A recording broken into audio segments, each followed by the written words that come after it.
ನಾಮಕ್ಕೆ ಸ್ತೋತ್ರ ಉಂಟಾಗಲ್ಪಡಲಿ. ಪ್ರೀತಿಯುಳ್ಳ ದೇವಜನರೇ, ಯೇಸು ಕ್ರಿಸ್ತನ ಹೆಸರಿನಲ್ಲಿ ನಾನು ನಿಮ್ಮನ್ನು ವಂದಿಸುತ್ತೇನೆ. ಯೆಶಾಯ 38ನೇ ಅಧ್ಯಾಯ 5ನೇ ವಚನದಲ್ಲಿ ವಾಕ್ಯ ರೀತಿಯಾಗಿ ಬರೆಯಲ್ಪಟ್ಟಿದೆ. ನಾನು ನಿನ್ನ ಪ್ರಾರ್ಥನೆಯನ್ನು ಕೇಳಿದ್ದೇನೆ, ನಿನ್ನ ಕಣ್ಣೀರನ್ನು ನೋಡಿದ್ದೇನೆ ಎಂದು ವಚನ ಬರೆಯಲ್ಪಟ್ಟಿದೆ. ಅಂದರೆ ಪ್ರೀತಿಯುಳ್ಳ ದೇವಜನರೇ, ಕರ್ತನಲ್ಲಿ ನಮ್ಮನ್ನು ನೋಡಿ ಹೇಳ್ತಾ ಇದ್ದಾರೆ, ಮುಂಜಾನೆ ವೇಳೆಯಲ್ಲಿ ಮಗನೇ ಮಗಳೇ, ನಿನ್ನ ಜೀವಿತದಲ್ಲಿ ಇರುವಂತಹ ನಿನ್ನ ಕಣ್ಣೀರನ್ನು ನಾನು ಏನು ಮಾಡಿದ್ದೇನೆ, ನೋಡಿದ್ದೇನೆ. ನೀನು ನನಗೆ ಇಡ್ತಾ ಇರುವಂತಹ ಮೊರೆಯನ್ನು, ನೀನು ನನಗೆ ಇಡ್ತಾ ಇರುವಂತಹ ಪ್ರಾರ್ಥನೆಯನ್ನು ನಾನು ಏನು ಮಾಡಿದ್ದೇನೆ, ಕೇಳಿದ್ದೇನೆ ಎಂದು ಕರ್ತನು ಇಲ್ಲಿ ನಮ್ಮನ್ನು ನೋಡಿ ಹೇಳ್ತಾ ಇದ್ದಾರೆ. ಅಂದರೆ ಇವತ್ತು ನಮ್ಮ ಜೀವಿತದಲ್ಲಿ ನಾವು ನೆನೆಸ್ತೇವೆ, ನನ್ನ ಕಣ್ಣೀರನ್ನು ಸುರಿಸ್ತಾ ಇದ್ದೇನೆ, ನನ್ನ ಪ್ರಾರ್ಥನೆಯನ್ನು ಮಾಡ್ತಾ ಇದ್ದೇನೆ, ನನ್ನ ಕಣ್ಣೀರನ್ನು ಇವತ್ತು ಯಾರು ನೋಡ್ತಾ ಇಲ್ಲ, ನನ್ನ ಪ್ರಾರ್ಥನೆಯನ್ನು ಇವತ್ತು ಯಾರು ಕೇಳ್ತಾ ಇಲ್ಲ ಎಂದು ಅನೇಕ ಬಾರಿ ನಾವು ನೆನೆಸ್ತೇವೆ. ಆದರೆ ನಾವು ಆ ರೀತಿಯಾಗಿ ನೆನೆಸಬಾರದು. ಕರ್ತನು ನಮ್ಮ ಪ್ರಾರ್ಥನೆಯನ್ನು ಕೇಳುವವರಾಗಿದ್ದಾರೆ, ಕರ್ತನು ನಮ್ಮ ಕಣ್ಣೀರನ್ನು ನೋಡುವವರಾಗಿದ್ದಾರೆ, ಕರ್ತನು ನಮ್ಮ ಕಣ್ಣೀರನ್ನು ಒರೆಸುವವರು ಆತನಾಗಿದ್ದಾರೆ. ಪ್ರೀತಿಯುಳ್ಳ ದೇವಜನರೇ, ಕನ್ನಳು ದೇವರ ಸಮ್ಮುಖಕ್ಕೆ ಹೋಗಿ ಆಕೆ ಪ್ರಾರ್ಥಿಸುವಾಗ, ಕಣ್ಣೀರನ್ನು ಇಡುವಾಗ ಕರ್ತನು ಆಕೆ ಕಣ್ಣೀರನ್ನು ನೋಡಿದರು, ಆಕೆ ಪ್ರಾರ್ಥನೆಯನ್ನು ಕೇಳಿದರು, ಆಕೆಗೆ ದೇವರು ಒಂದು ಮಗನನ್ನು ಅನುಗ್ರಹಿಸಿದರು.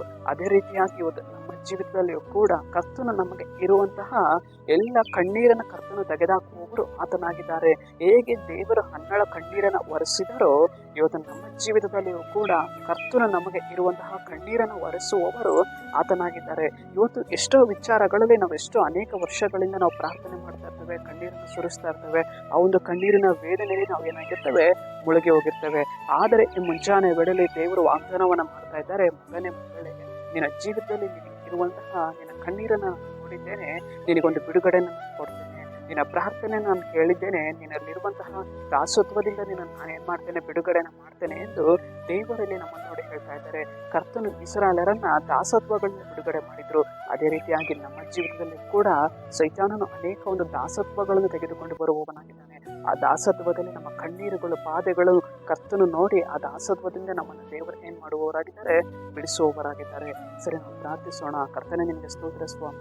ಈ ವಾಕ್ಯ ಭಾಗ ಸಂದೇಶವನ್ನು ನೋಡಿದ ಜನಗಳನ್ನು ಸಲ್ಲಿಸು. ನಿನ್ನ ಜನರ ಜೀವಿತದಲ್ಲಿ ದೇವರೇ ನಿನ್ನ ಪ್ರಸನ್ನತೆಯನ್ನು ಸುರಿಸಿ, ನಿನ್ನ ಜನರಿಗೆ ಇರುವಂತಹ ಕಣ್ಣೀರನ್ನು ಒರೆಸು ಕರ್ತನೆ. ಅದಕ್ಕಾಗಿ ಸ್ತೋತ್ರ ರಾಜ್ಯ. ಅದೇ ರೀತಿ ಯೇಸುವಿನ ನಾಮದಲ್ಲಿ ದೇವರೇ, ಆಮೆನ್.